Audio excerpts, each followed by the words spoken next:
Now you may have noticed that it's not inequality in Europe, but inequalities, and that's also in the title of the Gini project. It is the impacts of growing inequalities, and we stress that because there are very different types of inequalities, inequality then of income, of wealth, of employment, of education, all kinds of inequalities, and it's also important to realize that certain inequalities might be declining while others are increasing at the same time. So it's not necessarily the case that all inequalities grow in the same direction. There might be opposite movements, and they might also be hanging together.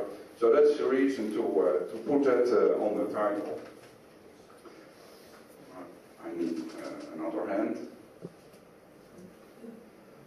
So first, well, I suppose I don't need to stress the importance of the subject for an audience like this, but nevertheless, let me mention the growing recognition also at the political level of the importance of inequality. The OECD did that, and EU 2020 is also a clear sign of the importance attached to this. Now what I would like to do is, in this presentation, try and account to some extent for the labor market in the whole thing. So that's what I mean by a comprehensive approach, that we do not simply focus on inequalities as such, and whether they're growing or declining, but also what we can think about underlying mechanisms, and in particular in the labor market.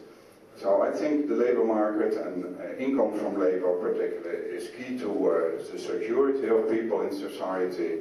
But I say that with a major hesitation, because I think at the same time, if you compare it, well, I can compare it for my own country. If I go back to 1945, when the whole thing started again after the war, employers and unions put in place a minimum wage which would be sufficient for a family to live on. So in that sense, the labor market at that time took care of its effects, its income effects on households.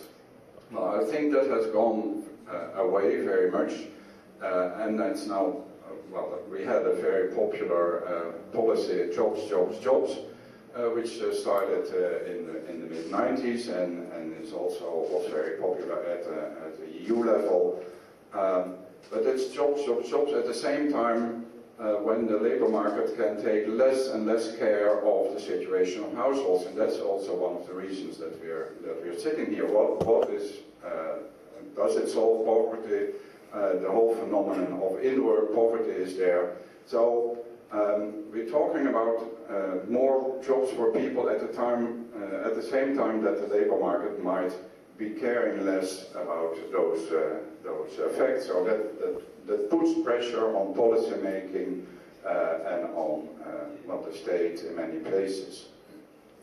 So in that sense, I will be drawing on my experience, which is mentioned there on low pay and other things, and then particularly I think I have to mention that. So EU Silk has already been mentioned several times. That's also what I'll be using here, but at the same time we have it only for a few years. It's not in all respects entirely satisfying as a data source, and if I compare that with the US, when I first started also looking at the US, you could buy their data from 5 firms in the country in the US for $100, and they would go all the way back in a uniform way, more or less, till the end of the 1960s. So in the United States, the data situation in that sense is so much better than it's in Europe. And I can only, if anyone here could do something on the data and push the European Union into providing better and more consistent data over time, I can only encourage that. So this is then the stylized fact that most of the analysis starts from nowadays. That's the major finding of the Growing Unequal report of the OECD, and it shows that in 19 out of the 24 countries that they covered, inequality, general income inequality in those countries has been increasing since the mid-80s to the mid-2000s. It says mid-90s, but it is a 20-year period, so that's a typo. So indeed there is an awareness that inequality has been growing in many places, and particularly in respect of income inequality and measured by the Gini coefficient. So now, while studying inequality, there are many questions, particularly in this international comparative setting, and also nuances that you have to add, and they apply both to analysis and policy. So we have many countries, we have a lot of variation within the EU. We have rather distinctive measures of inequality that are not always telling us the same story. We have these different fields of inequality that I already mentioned, and we have several concepts of relevant variables. I mentioned that for income later. We have these different and often not fully satisfactory sources of data. And then most important, these three issues I mentioned at the bottom. The effects or the impacts can be very different depending on your situation in society, but also between countries depending on the composition of demographically, but also in terms of employment and other respects. So that may complicate the study of inequality and its impacts. And we are also, partly as a result of that, undecided about the consequences or the relationship between causes and impacts, and whether impacts work back to the causes and the other way around. And that's one reason to pay attention to the labor market. And also, I think it makes a lot of difference whether you're focusing on a long-term trend or you're focusing on the current crisis. I would love to do that, but I won't. And also the situation of the evolution in a particular country may influence the effects, so that also complicates the analysis. And I would say the last three issues are really issues for the Gini project, which is a research project, and it's only halfway, so in that sense I cannot give you any final results, but I try to at least give you some insights here today. So then let me first start and have a look at the Gini coefficient. This is for gross household incomes, so I think it's very important to take these steps from gross to net equivalized incomes, and it gives you on the one hand, that's the blue bars are the Gini coefficient. The red line is the ratio between the first decile and the ninth decile, which is also often used as a measure of inequality, and they're basically telling the same story. However, these decile ratios, you can also make them between the fifth decile and the first decile, or you can make them between the ninth and the fifth decile. So you can dig deeper into inequality than you can with the Gini coefficient. So it enables you to, in this case, to split between the two halves. So you see the green line in between, which shows you the inequality for the lower. Should I? Yeah, you need the mic, I suppose, but maybe the quality. I cannot hold it steady, but I'll try to keep it like that. So the green line is flatter, but that shows you the situation in the lower half. Now, as I mentioned, it makes a difference whether you're talking about gross incomes or net incomes after tax, or even net incomes after this equivalization for the household composition, which is very important for measuring and discussing poverty. It's at that level that poverty is defined for net equivalized incomes. So the blue line, the top line, is for gross incomes, the red line is after taxation in all these countries, and the green line is after taking account of the household composition. And what strikes me in the figure is that it makes a difference, so in all countries it goes down, but the pattern across countries remains the same. So the effect of taxation and equivalization is not exactly identical, but it is rather similar, and it doesn't really change the situation between countries. So that tells us also something about the effects, particularly of taxation, so the effects that policy making can have on inequality. It's really important in that sense also to start from these gross incomes, because not much is really changed to that situation by at least taxation, but even also this equalization. So I think that's the first lesson to keep in mind. Well then, secondly, this figure shows you a split. That's the blue part of the bars and the red part of the bars. The same split between the effects of taxation and the effects of equalization. And it does show with the bars for the Gini coefficient. And there you can see that generally speaking, the effects of equalization, as you could already notice from the previous graph, are larger than taxation. So taxation has a bite, for sure, but the equalization contributes substantially also to our views in the end of inequality when we are using net equalized income. Notice that I should point that out, that I tried, there's only one graph in my presentation that's entirely dedicated to Slovakia, but I try to indicate for your convenience where Slovakia is normally in these graphs.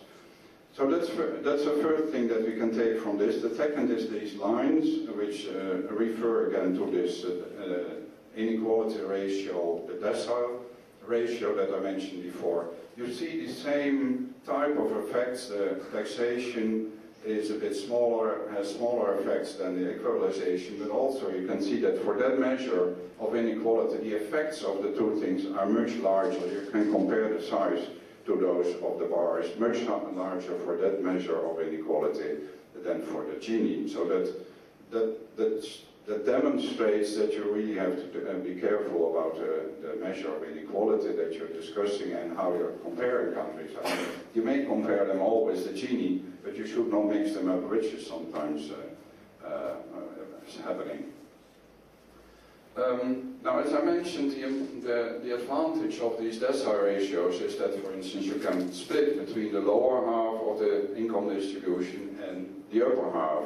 So here to the left, sorry, I'm looking for the pointer, to the left we have the upper half, and to the right we have the lower half of the distribution. And you see that it makes a difference. So the effects of taxation, the downward effects on inequality, if you move with taxation and then subsequently with equalization from the gross income distribution to the net equalized distribution, are much larger in the lower half of the income distribution. These are all household incomes than in the upper half. So in that sense, it is really important to think about the two halves, but at the same time, I can tell you this is not the last word on it, because what we are comparing here so far is, in a sense, what I call unrelated distribution. So first you take all the households, their gross income, then next you take them their net income, and finally you take the net equalized income. And I think it's important to start from the first and then stick to the same households. About now, with the other distributions, it's simply other distributions at the top in principle and at the bottom. So in that sense, they are unrelated, and you're not talking about the same households across the three different distributions. And that's what this figure does. So here, what I try to do here is compare the same households which were in the upper half first, so that's again to the left here, and in the lower half, and then look at what's happening to them when going from gross to net to equalized incomes. And then you see that it doesn't really make much of a difference between the two halves. So if you take the distributions in an unrelated fashion, just at face value, you might be misleading yourself about the effects that taxation and equalization actually have in the upper half of the distribution. So the effects are very similar and they're larger than in the previous figure. So for the same households, the effects are larger than you would conclude from simply comparing the three distributions unrelated. Well, the red arrow now appears, but that serves to show that here I could talk about the 10th decile, but that's a detail. Well, this is more for, well, it's not really fun. I mean, top incomes are very important, so I shifted now from the general measures to first the top and then poverty at the bottom. I show this, I calculated that from EU Silk as well. You might have some doubts whether EU Silk, in a sense, a simple survey like that can actually capture the very top incomes, quite unlikely. But nevertheless, this gives you an indication of the share in total income that people in the top 5% of the distribution have. That's to the left. Here, that's the top 5, and the other one is the top 1%. And what strikes me is that also for this group, the effect of moving from gross to net equivalized is not very large. Now, these are unrelated distributions, but even if you look at the related distribution, so you look at the same people, then, I mean, their tax rate and their equalization rate does not differ from the upper half in general. So they are not, though their incomes are much higher than on average in the upper half, they are not particularly paying more taxes or having very different households that would lead to a different measure of equalization. But this was just to show that there is also other measures of inequality, and they might be quite important. You will know that there's a lot of discussion in the US and many other countries on putting more taxes on the higher incomes, and it's certainly relevant for that. So let me now change to poverty, which is the main issue of today's meeting. I again stress there the different concepts of income. Notice here that I also mentioned primary incomes, but I cannot do that in full today and only indirectly when I later will be talking about whether people have a job or not and what happens to them across the distribution. So again, let me stress that gross incomes, in this case, they already include transfers. Then you get the net incomes after tax and then after equalization, which is adapted in one way or another for household composition. So this is all done here according to the standardized way that Eurostat does it. So it takes into account the number of adults in the household, the number of children under the age of 15. So that's the way they do it, but mind you, that's a construction. It's a scientific construction. It's not something that you observe, like you can observe what the gross income that a household has, or you can observe the taxation, the taxes that they pay, but you cannot observe their net equivalized income. It's a calculation based on the composition of the household, and it can be done in very different ways. So this is a particular way that's endorsed by Eurostat, and then in particularly, if you have that concept of income, then poverty is defined as any household income that is below 60% of the median, so that's exactly where the middle is of the distribution, and then 60% of that. Anyone in a household below that level is considered to be poor according to this definition. There was already some discussion this morning about other aspects of poverty, multiple deprivation type of measures. Those are directly observed. People are asked, do you have a car, do you eat meat, all these kind of questions. So that's a different dimension. I think it's an important dimension to pay attention to, as it is telling you something very directly about the households. So this gives you the same picture again of the Gini and the decile ratio. So Gini is a blue, sorry, this is the wrong button, the blue one, And then we've got the red ones. You've seen them before, but here they are only for net equivalized incomes. They were for gross incomes, though I showed the Gini for net as well. And then I showed you the green line as well. And this is the poverty line, which deviates from what's happening in inequality in general in the lower half, and I come back to that later. So poverty has to tell you a story of its own. It's not necessarily directly, you cannot directly infer it from general measures of inequality. It's a measure in its own right, and I think it's an important measure to take into account and to think about. So this gives you a comparison between the countries where people are who are poor according to that definition. And this gives you, so the blue bit here is people who are poor and are in the first decile. So this is the first decile, the lowest decile of the income distribution. And then you see the red part is then there in the second and the third and in the fourth. So across the countries as a whole, well, basically all of the poor are in the lower 5 or even 4 deciles of the distribution, because at one, then you have 100% of all the poor. So you find them actually up to the 6th decile, but there are tiny bits only there. And the major part is in the lowest decile. But you can also see that there's quite a difference there where they are in the different countries. So in some countries, like Sweden or Denmark or my own country, the majority of the poor are found in the first decile, and very few are higher up. And that explains this difference that I showed in the previous figure. This one, where there's this difference between this inequality measure and the poverty rate. Here you find the same measure of inequality, and what you can see is that in these countries where poverty is higher compared to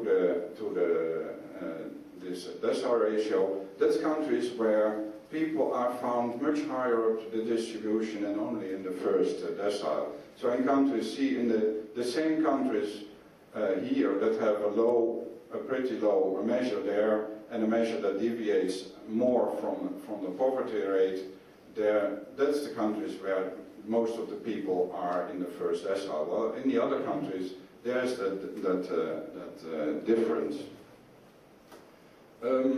Now, poverty has 2 dimensions, I would say, and well, I suppose you're very well aware of that. On the one hand, you can talk about the amount of people, the share of the population, the share of households that are in poverty, but it's also important to realize how deep they are in poverty, so how their income compares to the rest of the population, and that's also not a uniform thing across the countries.